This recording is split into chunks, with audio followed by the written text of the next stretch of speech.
गर्मियों की छुट्टियों में 15 साल की निकिता ट्रेन में अकेली अपने मामा के घर जा रही थी। तभी उसके साथ कुछ ऐसा हुआ कि जिसे सुनकर आपकी आंखों में भी आंसू आ जाएंगे। यह घटना हर परिवार के लिए एक बहुत बड़ा सबक देगी, इसलिए खासकर सभी भाइयों, बहनों और संतानों से अनुरोध है कि इस घटना को अंत तक जरूर सुने। निकिता रेलवे स्टेशन पर अपने पापा के साथ ट्रेन का इंतजार कर रही थी। उसके चेहरे पर एक अनोखी खुशी झलक रही थी, क्योंकि आज वह अपने मामा के घर जा रही थी। छुट्टियां शुरू हो चुकी थीं और वह भी बाकी बच्चों की तरह अपने मामा के घर जाने के लिए बेहद उत्सुक थी। लेकिन निकिता के पापा निमेश भाई के चेहरे पर चिंता की लकीरें साफ दिख रही थीं। दरअसल अपनी 15 साल की बेटी को इस तरह मामा के घर अकेले ट्रेन में भेजना उन्हें ठीक नहीं लग रहा था। लेकिन निकिता के उत्साह और जिद के आगे निमेश भाई ने उसे मामा के घर छोड़ने के लिए हामी भर दी। मन में तो वे भी कई बार असमंजस में पड़ गए थे कि बेटी को इस तरह अकेले कहीं नहीं भेजना चाहिए, लेकिन फिर निकिता की खुशी के आगे उन्होंने अपनी चिंता को दबा दिया। समय हुआ और ट्रेन अपने प्लेटफॉर्म पर आकर रुक गई। ट्रेन को देखते ही निकिता बेहद खुश हो गई और तेजी से कदम बढ़ाते हुए ट्रेन की ओर चल पड़ी। लेकिन निमेश भाई ने उसे रोका और उसका हाथ पकड़कर धीरे धीरे चलने लगे। ट्रेन तक पहुंचने के रास्ते में वे निकिता को समझाते जा रहे थे, बेटा पूरे रास्ते किसी से कोई बात नहीं करनी, और अगर कोई कुछ खाने को दे तो उसे नहीं खाना। सामने से निकिता ने मुस्कुराते हुए कहा, अरे हाँ पापा, आपकी सारी बातें मुझे याद हैं। एक पिता के दिल में उठ रहे चिंता के तूफान को संभालते हुए निमेश भाई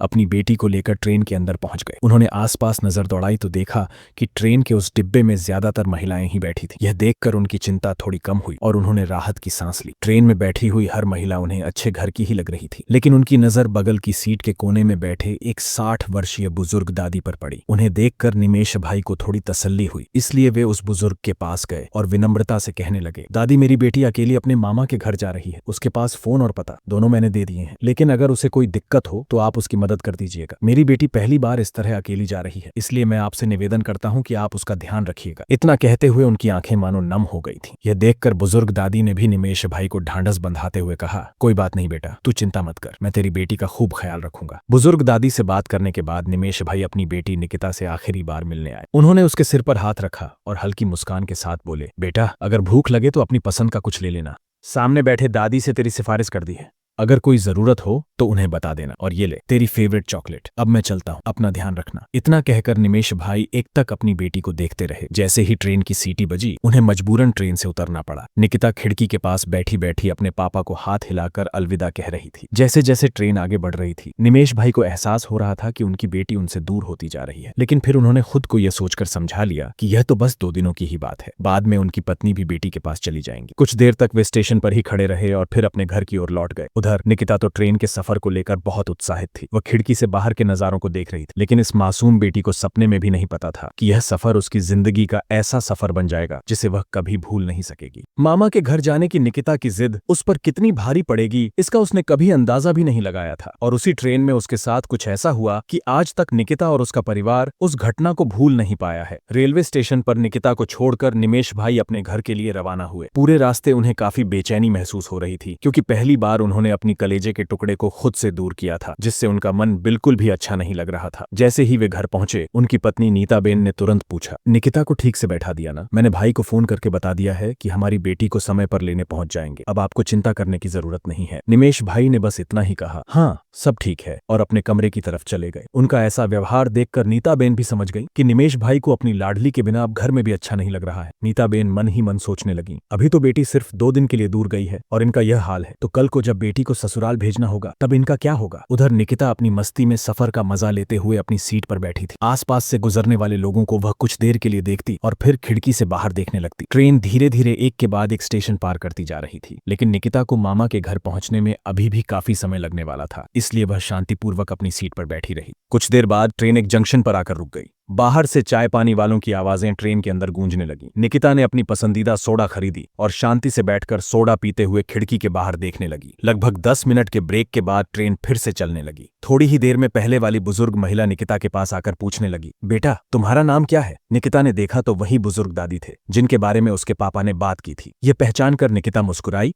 और अपना नाम बता दिया। फिर उसने उसे कई सवाल पूछे और फिर निकिता एक के बाद एक उसके सारे सवालों के जवाब देने लगी। निकिता अपने रूप में भी बहुत सुंदर थी भले ही वह अभी 15 साल की थी, लेकिन भगवान ने उसे ऐसी खूबसूरती दी थी कि वह किसी 21 साल की युवती को भी पीछे छोड़ देती। उसके चेहरे पर मासूमियत साफ झलक रही थी। वह हंसते हंसते उस महिला से बातचीत कर रही थी और तभी उस महिला ने उसे गन्ने का रस पीने को दिया। वह महिला कहने लगी, बेटा बहुत गर्मी है तो तुम यह रस पी लो। और सच में निकिता को बहुत गर्मी महसूस हो रही थी। साथ ही उसके पिता के कहे अनुसार उसे इस महिला पर पूरा विश्वास था, इसलिए उसने तुरंत उनके हाथ से रस का गिलास ले लिया और फिर वह तुरंत रस पीने लगी। रस पीते समय दोनों अपनी अपनी जिंदगी की अलग अलग कहानियां एक दूसरे से साझा कर रहे थे। इसी दौरान अचानक निकिता को ऐसा महसूस हुआ कि उसकी आंखें बंद हो रही हैं, जैसे थोड़ी देर के लिए उसकी आंखों के सामने अंधेरा छा गया हो और कुछ ही मिनटों में ऐसा लगा जैसे वह गहरी नींद में सो गई हो। उसने अपनी सीट पर सिर झुका लिया। आसपास बैठे किसी को भी यह पता नहीं चला कि उस महिला ने निकिता के रस में कोई घातक गोलियां मिला दी थी। पूरे रास्ते में निकिता अपनी सीट पर सोती रही। उसे बिल्कुल होश नहीं था। निकिता मानो बेहोश हालत में गिर पड़ी थी। उसी समय उसके पिता निमेश भाई का फोन आया। चूंकि महिला भी उसकी बगल में बैठी थी, उसने फोन उठाया और कहा, बेटा तेरी बेटी यहाँ मेरी बगल में बैठी है, उसे थोड़ा सोने का मन हुआ है इसलिए वो सो रही है, लेकिन तुम चिंता मत करना, मैं उसका ख्याल अच्छे से रखूंगी। पहले महिला की बात सुनकर निमेश भाई को भी उनकी बात पर विश्वास हो गया। उन्होंने कहा, ठीक है महिला, मेरी बेटी जाग जाए तो उसे कहिए कि मेरे साथ बात करे। कहकर उन्होंने फोन रख दिया। फिर महिला ने निकिता का फोन अपनी तरफ ले लिया। दूसरी तरफ निमेश भाई, जो इन सभी घटनाओं से अनजान थे, एक अजनबी पर विश्वास करते हुए अपनी बेटी की खैर खबर ले रहे थे। उन्हें यह भी नहीं पता था कि जिस व्यक्ति पर वे विश्वास कर रहे हैं वही आज उनकी बेटी को बड़ी मुसीबत में डालने वाला है। समय काफी बीत चुका था और निमेश भाई बैठे बैठे ये इंतजार कर रहे थे कि उनकी बेटी कब जागेगी और फिर उन्हें फोन करेगी। लेकिन कई घंटे बीत गए और निकिता का फोन अभी तक नहीं आया था। सुबह से शाम हो गई, लेकिन निकिता अब तक अपने मामा जी के घर नहीं पहुंची थी। अचानक ट्रेन एक जंक्शन पर जाकर रुक गई और महिला ने निकिता को संभालते हुए उसे अपनी तरफ खींचते हुए नीचे उतार लिया। निकिता को तो 1-2 जंक्शन बाद उतरना था, लेकिन वह ऐसी हालत में थी कि उसे कुछ भी समझ में नहीं आ रहा था। उसकी इस हालत का फायदा उठाते हुए महिला ने उसे अपने साथ उतार लिया। जैसे ही वे स्टेशन पर पहुंचे, सामने से 2 लोग जो पहलवान जैसे दिखाई दे रहे थे उनके पास आए। उन्होंने महिला के पैरों में सिर झुका दिया और उनके पास से बैग लेने के लिए बढ़े। तभी महिला ने कहा, बैग लेने की कोई जरूरत नहीं है। पहले उन लोगों ने कहा, लड़की को संभालो, बहुत अच्छी चीज आज हाथ लगी है और समझो तो भी ठीक है, क्योंकि मैं पैसा कमाने की मशीन लेकर आई हूँ। यह कहते हुए वे हंसने लगे और उनके साथ बैठे पहले 2 लोग अब निकिता की तरफ देखने लगे। वे दोनों लोग निकिता को घिनौनी नजरों से देख रहे थे और सोच रहे थे कि इतनी छोटी लड़की उनके लिए बहुत सारा पैसा लाएगी। इस विचार से वे बहुत खुश हो गए। फिर इन तीनों ने मिलकर निकिता को एक बड़ी मोटर गाड़ी में बिठाया और वहां से निकल पड़े। पीछे की सीट पर निकिता बेहोश हालत में पड़ी हुई थी और उसे यह भी नहीं पता था कि वह अपने मामा जी के घर नहीं बल्कि कहीं और पहुंच चुकी है। गाड़ी में बैठते ही सबसे पहले महिला ने निकिता का फोन बंद किया और कहा, पहले तो इस लड़की का फोन बंद कर दो, नहीं तो उसका बाप फोन करके हमारी मेहनत पर पानी फेर देगा। एक बार फोन बंद हो जाए फिर चाहे जैसे भी वो अपनी बेटी को ढूंढता रहे। निमेश भाई को इस बात का कुछ पता नहीं था कि उनकी बेटी अब ट्रेन में नहीं बल्कि किसी अजनबी के हाथों में आ चुकी है। निकिता भी बेहोश हालत में थी। उसे यह पता नहीं था कि वह कहां जा रही है, लेकिन आगे जो कुछ भी उसके साथ होने वाला था उसे सुनकर किसी के भी रोंगटे खड़े हो जाएंगे। निकिता को गए काफी समय हो गया था, इसलिए निमेश भाई से अब और इंतजार नहीं हुआ। उन्होंने फिर से निकिता के फोन पर कॉल किया, लेकिन जैसे ही कॉल किया उन्हें पता चला कि निकिता का फोन बंद आ रहा है। यह सुनकर वे बहुत चिंतित हो गए, क्योंकि निकलते समय उन्होंने निकिता का फोन पूरी तरह चार्ज किया था। अचानक फोन का बंद हो जाना उनके लिए काफी चिंता का कारण बन गया। तुरंत ही उन्होंने अपने साले को फोन किया और पूछा कि क्या निकिता वहां पहुंच गई है या नहीं। साले ने बताया कि वो काफी देर से निकिता के फोन पर संपर्क करने की कोशिश कर रहे हैं, लेकिन उसका फोन लगातार बंद आ रहा है। उधर रेलवे स्टेशन से सूचना मिली कि ट्रेन सिर्फ 10 से 15 मिनट में वहां पहुंचने वाली है, इसलिए मैं काफी देर से उसकी राह देखते हुए रेलवे स्टेशन पर ही खड़ा हूं। यह सुनकर निमेश भाई ने अपने साले से कहा, जैसे ही ट्रेन आ जाए और निकिता तुम्हारे पास पहुंच जाए तुरंत मुझे बता देना। अब ये 15 मिनट निमेश भाई के लिए 15 साल जैसे लगने लगे थे। उनके चेहरे पर पसीना आने लगा, क्योंकि उन्हें यह चिंता सताने लगी कि कहीं उनकी बेटी किसी मुसीबत में तो नहीं फंस गई। अचानक आधे घंटे बाद निमेश भाई के फोन पर साले का कॉल आया। उन्हें थोड़ा सुकून मिला कि शायद निकिता अपने मामा से मिल गई हो। उन्होंने जल्दी से फोन उठाया, लेकिन जो उन्होंने सुना उससे उनके हाथ से फोन नीचे गिर गया। साले ने बताया, मैंने पूरी ट्रेन को छान मारा, लेकिन निकिता कहीं भी दिखाई नहीं दी। मैंने उसके डिब्बे में भी लोगों से पूछा, लेकिन किसी को उसके बारे में कुछ पता नहीं है। जिस सीट पर वह बैठी थी वहां भी उसकी कोई चीज नहीं मिली। यह सुनते ही निमेश भाई के पैरों तले जैसे जमीन खिसक गई। उन्हें समझ में नहीं आ रहा था कि उनकी नन्ही बेटी अचानक कहां चली गई होगी। यह सोचकर वे घबरा गए और तुरंत स्कूल से बोले, आप स्टेशन पर और पूछताछ कीजिए, मैं अभी तुरंत निकल रहा हूं। यह कहकर निमेश भाई एक भी मिनट की देरी किए बिना वहां जाने के लिए निकल पड़े। यह सुनते ही नीताबेन भी जोर जोर से रोने लगी और साथ चलने की जिद करने लगी, क्योंकि अब उन्हें भी अपने पति की बात सच्ची लगने लगी थी। निमेश भाई को अपने घर से साले तक पहुंचने में काफी समय लगने वाला था, इसलिए वे रास्ते भर लगातार साले को फोन करते रहे। उनकी चिंता बस यही थी कि जब तक वे वहां पहुंचे तब तक उनकी बेटी के साथ कोई अनहोनी ना हो जाए। इसी बेचैनी में वे बार बार साले को फोन करते रहे। उधर उसका साला भी अपनी भांजी को ढूंढने के लिए हर संभव प्रयास कर रहा था। फिर उसे याद आया कि अगर वह रेलवे स्टेशन के ऑफिस में अपनी भांजी के बारे में पूछताछ करेगा तो शायद कुछ जानकारी मिल सके। उसने तुरंत रेलवे स्टेशन के ऑफिस में जाकर अपनी भांजी की फोटो दिखाई और इंस्पेक्टर साहब से विनती की। मेरी भांजी अकेली इस ट्रेन से आ रही थी, लेकिन मैंने पूरी ट्रेन में उसे ढूंढा पर कहीं भी नहीं मिली। इंस्पेक्टर ने तुरंत माइक पर निकिता का नाम लेकर घोषणा की, अगर कोई भी इस नाम की लड़की सुन रही है तो तुरंत स्टेशन ऑफिस में आ जाए, क्योंकि उसके मामा यहाँ इंतजार कर रहे हैं। इस घोषणा के बाद भी काफी समय बीत गया, लेकिन निकिता वहां नहीं पहुंची। अब उसके मामा को भी चिंता होने लगी, क्योंकि निकिता इतनी छोटी है कि वह कहीं अकेली नहीं उतर सकती। उन्होंने इंस्पेक्टर से विनती की कि निमेश भाई के शहर से लेकर उनके शहर तक जिन जिन स्टेशनों पर ट्रेन रुकी थी वहां भी पूछताछ करवाई जाए। पुलिस इंस्पेक्टर भी उनकी चिंता को समझते हुए मदद के लिए तैयार हो गए। क्योंकि निकिता अभी सिर्फ 15 साल की थी, इसलिए इंस्पेक्टर ने समझा कि उसकी समझ ज्यादा नहीं होगी। उन्होंने आसपास के सभी जंक्शनों पर निकिता की फोटो और उससे जुड़ी जानकारी भेज दी और फिर निकिता के मामा से कहा कि अब जवाब का इंतजार करें। निकिता के मामा ने यह सारी बात निमेश भाई को बताई, लेकिन निमेश भाई के मन की चिंता फिर भी दूर नहीं हुई। दोनों माता पिता अपनी बेटी की खबर सुनकर जैसे पागल से हो गए थे। काफी प्रयासों के बाद वे उस स्टेशन तक पहुंच गए जहां निकिता को मामा के घर के लिए उतरना था। वहां पहुंचकर जब उन्होंने साले से मुलाकात की तो निमेश भाई को कोई अच्छी खबर नहीं मिली। इससे दोनों पति पत्नी बेहद निराश हो गए। नीताबेन की तो आंखों से आंसू रुकने का नाम ही नहीं ले रहे थे। नीताबेन अपनी बेटी की फोटो लेकर आसपास के लोगों से पूछती रहीं कि क्या किसी ने उनकी बेटी को देखा है, लेकिन किसी ने भी निकिता को वहां नहीं देखा था, क्योंकि हकीकत में निकिता स्टेशन तक कभी पहुंची ही नहीं थी। अब तो निमेश भाई भी हिम्मत हारने लगे थे। उन्हें लगने लगा कि शायद उनकी बेटी अब कभी वापस नहीं मिलेगी, क्योंकि इतनी कोशिशों के बावजूद भी उन्हें अपनी बेटी का कोई सुराग नहीं मिल रहा था। यह सब होने के बीच नीताबेन तो बस खुद को दोषी मानते हुए स्टेशन पर बैठी बैठी रोने लगी। निमेश भाई भी अपने सिर पर हाथ रखकर बेंच पर ही बैठ गए। उसी समय उन्हें एक आवाज सुनाई दी, पप्पा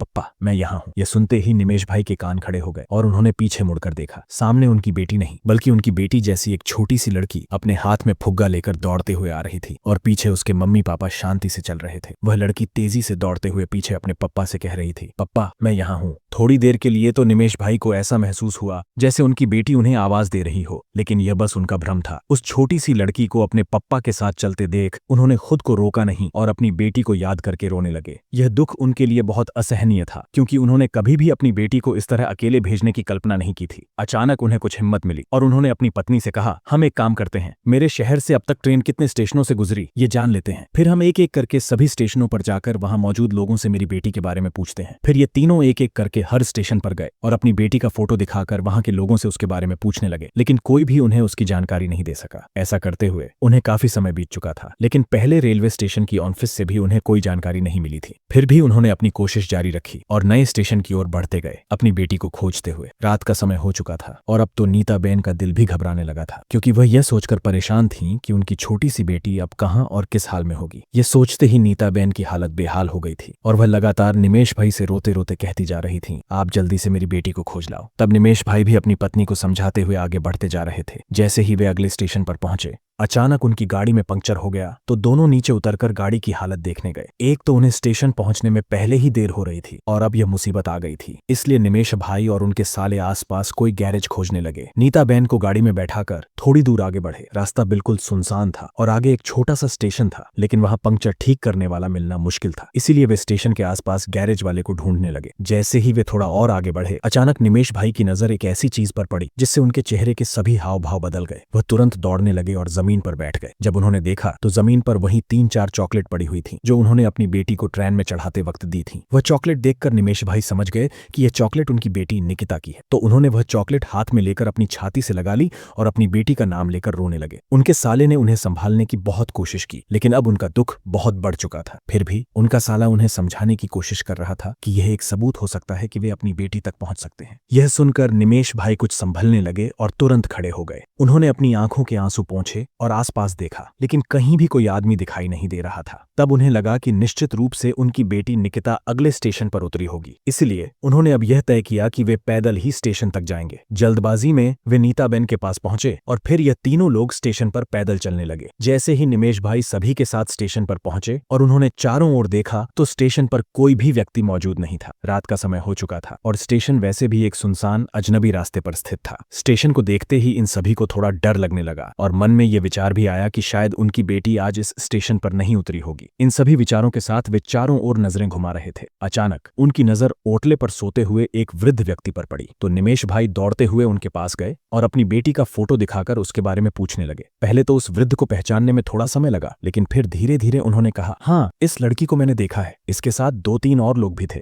और वे इस स्टेशन से बाहर गए, लेकिन इसके बाद वे कहाँ गए इसका मुझे कोई पता नहीं है। यह सुनते ही निमेश भाई के दिल में थोड़ी उम्मीद जागी कि शायद उनकी बेटी आसपास ही होगी और कहीं ना कहीं मिल जाएगी। लेकिन इसके साथ साथ उन 2-3 लोगों के बारे में जानकर उनकी चिंता और बढ़ गई, क्योंकि निकिता तो अकेली ही अपने मामा के घर जाने के लिए निकली थी। अचानक ऐसी बातें सुनकर निमेश भाई और नीता बेन के मन में भी कई नकारात्मक विचार आने लगे, क्योंकि निकिता बहुत ही छोटी थी। जैसे ही उन्हें यह खबर मिली कि उनकी बेटी इस स्टेशन पर उतरी थी, उनके दिल में और भी डर और चिंता घर करने लगी। तो तुरंत ही उन्होंने पुलिस इंस्पेक्टर को इस मामले की जानकारी दी और उनकी मदद लेने के लिए विनती की। पुलिस इंस्पेक्टर की टीम भी उनके द्वारा बताए गए स्टेशन के पते पर पहुंच गई और फिर निमेश भाई पुलिस को उस जगह पर ले गए जहां उन्होंने निकिता को चॉकलेट दी थी, और वहां जमीन पर वही चॉकलेट पड़ी हुई देखी। पुलिस इंस्पेक्टर ने बताया कि यहाँ तो कोई लोग नहीं रहते, लेकिन फिर भी हमारी टीम आसपास की जांच करने के लिए भेजी जाएगी। निमेश भाई ने हाथ जोड़कर इंस्पेक्टर से विनती की कि वे उन्हें भी अपनी टीम के साथ ले चले। फिर वही रास्ता जिस पर उन्होंने चॉकलेट देखी थी, उस रास्ते पर वे आगे बढ़ने लगे। नीता बेन तो लगातार भगवान से प्रार्थना कर रही थीं कि उनकी प्यारी बेटी सही सलामत मिल जाए। उन्हें यह भी विश्वास था कि शायद यह चॉकलेट ही वह रास्ता हो जिससे वे निकिता तक पहुंच सकते हैं। वे काफी आगे बढ़ गए, लेकिन कहीं भी कोई व्यक्ति नजर नहीं आया। इस पर पुलिस इंस्पेक्टर ने धीरे धीरे निमेश भाई को समझाया कि शायद आपकी बेटी को किसी ने पकड़ लिया हो और आपकी मदद लेने की बजाय शायद उन लोगों ने आपकी बेटी को पैसे के लालच में ले लिया होगा। अब एक काम करें, जब भी आपके पास किसी का फोन आए तो उसकी राह देखें, फिर हमें आगे क्या करना है यह हमें पता चलेगा। यह सुनते ही निमेश भाई एकदम गुस्से में आ गए और पुलिस इंस्पेक्टर से कहने लगे, साहब क्या आपको जरा भी एहसास है कि आप क्या बोल रहे हैं? मेरी बेटी अब मुझे नहीं मिल रही और आप कह रहे हैं कि किसी के फोन का इंतजार करें। अगर आपसे यह काम नहीं हो सकता तो मुझे सीधे कहिए, मैं अपनी बेटी को खुद ही खोज लूंगा। निमेश भाई के गुस्से और उनकी मनोस्थिति को समझते हुए पुलिस इंस्पेक्टर ने भी यह महसूस किया कि अब उन्हें कुछ करना होगा। फिर उन्होंने निर्णय लिया कि वे इस मामले में आगे बढ़ने के लिए तैयार हैं। फिर सबने मिलकर आगे बढ़ने का निश्चय किया। पुलिस ने अपनी पूरी टीम को चारों ओर तलाशी लेने के लिए भेज दिया और अचानक उन्हें एक जानकारी मिली कि जंगल में अभी 2 से 3 किलोमीटर आगे एक छोटा सा घर है जिसकी बत्तियां जल रही हैं और वहां से कुछ लोगों की आवाजें भी आ रही हैं। इस जानकारी के बाद पुलिस इंस्पेक्टर ने सभी को वहां पहुंचने का आदेश दिया और निमेश भाई भी अपनी पत्नी के साथ वहां पहुंचने के लिए निकल पड़े। धीरे धीरे वे उस घर तक पहुंचे और दूर से देखा तो वहां 4-5 लोगों की आवाजें सुनाई दे रही थीं, लेकिन निकिता की आवाज कहीं से नहीं आ रही थी। पुलिस इंस्पेक्टर ने बताया कि ये लोग आपके लिए खतरनाक हो सकते हैं, इसलिए आप यहीं पर ठहरे रहिए, हम लोग अंदर जाकर जांच करते हैं। निमेश भाई अपनी बेटी को बचाने के लिए किसी भी खतरे को खुद पर लेने के लिए तैयार थे। उन्होंने यह जिद की कि वह पुलिस इंस्पेक्टर के साथ अंदर जाएंगे और नीता बेन और उनका भाई भी वहां पहुंचे। पुलिस इंस्पेक्टर ने उन्हें वहां खड़ा रहने को कहा और फिर पुलिस अपनी पूरी टीम के साथ घर में घुस गई। अंदर घुसते ही उन्होंने देखा कि कुछ गूंडे जैसे लोग वहां खड़े थे और एक व्यक्ति कुर्सी पर बैठा था। जैसे ही निमेश भाई की नजर उस व्यक्ति पर पड़ी, उनका होश उड़ गया, क्योंकि वह व्यक्ति कोई और नहीं बल्कि उनका पुराना दोस्त था जिसे उन्होंने अपनी बेटी की देखभाल के लिए बहुत भरोसा किया था। यह वही व्यक्ति था जिसने उनके विश्वास को धोखा दिया था और उनकी बेटी के साथ यह सब किया था। यह सोचकर निमेश भाई को बहुत गुस्सा आया, लेकिन पुलिस इंस्पेक्टर ने उन्हें शांत रहने को कहा और फिर सबने मिलकर उन लोगों को पकड़ लिया। जब वे अंदर के कमरे में गए तो उन्होंने देखा कि निकिता जैसी 8 से 10 बेहोश बच्चे कमरे में पड़े हुए थे। पुलिस इंस्पेक्टर ने इन सभी अपराधियों को पकड़ लिया और निकिता सहित कई बच्चों की जान बचाई, क्योंकि ये दरिंदे छोटे बच्चों को फंसाकर उनके शरीर के अंग जैसे आंखें बेचने का घिनौना धंधा कर रहे थे। जैसे ही ये लोग पकड़े गए, नीता बेन और उनका भाई भी उस घर तक पहुंच गए। फिर जो हुआ वह किसी ने भी कल्पना नहीं की थी। नीता बेन सबसे पहले अपनी बेटी को गले से लगा लिया और उसके सिर पर प्यार से हाथ फेरने लगी। फिर जब नीता बेन को यह पता चला कि इन लोगों ने उनकी बेटी को पकड़ लिया था, तो उन्होंने इन्हें सबक सिखाने के लिए उनके पास जाने का फैसला किया। जैसे ही नीता बेन ने इन लोगों को देखा, उनकी आंखें चौड़ी हो गईं, क्योंकि उन्हें वह वृद्ध महिला बहुत अच्छे से पहचानती थी। यह वृद्ध महिला कोई और नहीं बल्कि नीता बेन की अपनी माँ थी। नीता बेन की सगी माँ जो 5 साल पहले लापता हो गई थी, वह सामने खड़ी थी। तभी नीता बेन को याद आया कि जब नीता बेन और उनका भाई बहुत छोटे थे, तभी उनकी असली माँ दुनिया से अलविदा ले चुकी थी। इसके बाद उनके पिता ने शोकना बेन से शादी की और उसे घर में लाए। शोकना बेन ने नीता बेन और उसके भाई को हमेशा तंग किया, लेकिन नीता बेन ने अपने बचपन में बहुत कुछ सहन किया। समय के साथ नीता बेन को अपनी सौतेली माँ की सारी असलियत का पता चलने लगा। उन्होंने देखा कि शोकना बेन बहुत गलत काम कर रही थीं और अपनी हरकतों से उन्हें और उनके भाई को परेशान कर रही थीं। नीता बेन ने अपने पिता को कई बार इस बारे में बताया, लेकिन हर बार उसे ही गलत साबित किया गया। लेकिन एक दिन खुद नीता बेन इस सब का शिकार बन गई, क्योंकि उसे अपनी माँ शोकना बेन की असलियत का पता चल गया। इसके बाद शोकना बेन ने नीता बेन को रास्ते से हटाने के लिए एक साजिश रची। हालांकि इस साजिश का खुलासा नीता बेन के पिता को हो गया। उन्होंने अपनी सौतेली पत्नी शोकना बेन के बारे में सब कुछ जान लिया और अंत में उसे घर से बाहर निकाल दिया। फिर नीता बेन खुद उस स्थिति में खड़ी थी, लेकिन आज उसकी बेटी का सवाल था और वह किसी भी हालत में पीछे नहीं हटने वाली थी। इस दौरान वृद्ध महिला को भी यह पता था कि यह नीता बेन की बेटी ही है। फिर शर्म के मारे वृद्ध महिला का सिर नीचे झुक गया, लेकिन उसके द्वारा किए गए अपराधों के लिए कोई माफी नहीं थी। नीता बेन ने पुलिस इंस्पेक्टर से विनती की, साहब कृपया इस व्यक्ति को तुरंत मेरी नजर से हटा लें, नहीं तो मुझसे कुछ गलत हो सकता है। इसके बाद पुलिस इंस्पेक्टर ने उन सभी लोगों को अपनी टीम के साथ वहां से ले जाया। नीता बेन अपनी बेटी को गले लगाकर रोने लगी और उससे माफी मांगने लगी। वह भगवान का धन्यवाद कर रही थी कि आज भगवान ने एक नहीं बल्कि 2 बार उसकी मदद की। जब पहली बार नीता बेन खुद इस साजिश का शिकार बनी थी, तब उनके पिता उनकी मदद के लिए आए थे, और आज जब उनकी बेटी निकिता इस षड्यंत्र का शिकार होने वाली थी, तब निमेश भाई उसे बचाने के लिए दौड़कर आए। अंततः निकिता उन्हें वापस मिल गई। नीता बेन ने जाते समय इंस्पेक्टर साहब से विनती की, कृपया इन लोगों को कड़ी से कड़ी सजा दिलवाएं, ताकि भविष्य में ऐसे लोग किसी मासूम बच्चे को अपना शिकार न बना सकें। इस घटना से निमेश भाई को एक महत्वपूर्ण सीख मिली कि आज के समय में किसी अजनबी व्यक्ति पर भरोसा नहीं करना चाहिए। चाहे व्यक्ति देखने में कितना भी अच्छा क्यों न लगे, उसके मन में क्या छिपा है ये हम नहीं जानते। भगवान की कृपा से अंत में उन्हें अपनी बेटी मिल गई, लेकिन हर बार ऐसा होना संभव नहीं है। इसलिए हमें यह बात हमेशा ध्यान में रखनी चाहिए कि हमारे बच्चों की जिम्मेदारी हमारी ही होती है। मित्रों, इस घटना से एक महत्वपूर्ण सबक मिला कि कभी कभी अपने ही दुश्मन निकल आते हैं। यह बात खास तौर पर याद रखनी चाहिए कि आज के समय में बहुत समझदारी से चलने की जरूरत है। जरूरी नहीं कि अगर आप अच्छे हैं तो सामने वाला भी आपकी तरह ही हो। इसलिए किसी पर भी भरोसा करने से पहले 100 बार सोचें। खासकर जब बात आपके परिवार की हो तो कभी भी ऐसा कदम न उठाएं जिससे आपको परेशानी का सामना करना पड़े। समझदारी और सतर्कता ही आज के दौर में हमारी सुरक्षा का सबसे बड़ा हथियार है। प्रिय मित्रों, अगर आपको यह एपिसोड पसंद आया हो तो कृपया हमारे इस चैनल को सब्सक्राइब करना ना भूलें, ताकि इसी तरह की सच्ची घटनाएं और सच्ची घटनाओं पर आधारित कहानियां आपको समय पर सुनने को मिलती रहें। और मित्रों, इस कहानी के बारे में आपका क्या कहना है ये भी हमें कमेंट बॉक्स में जरूर बताइएगा। फिर मिलेंगे दोस्तों किसी नए एपिसोड के साथ।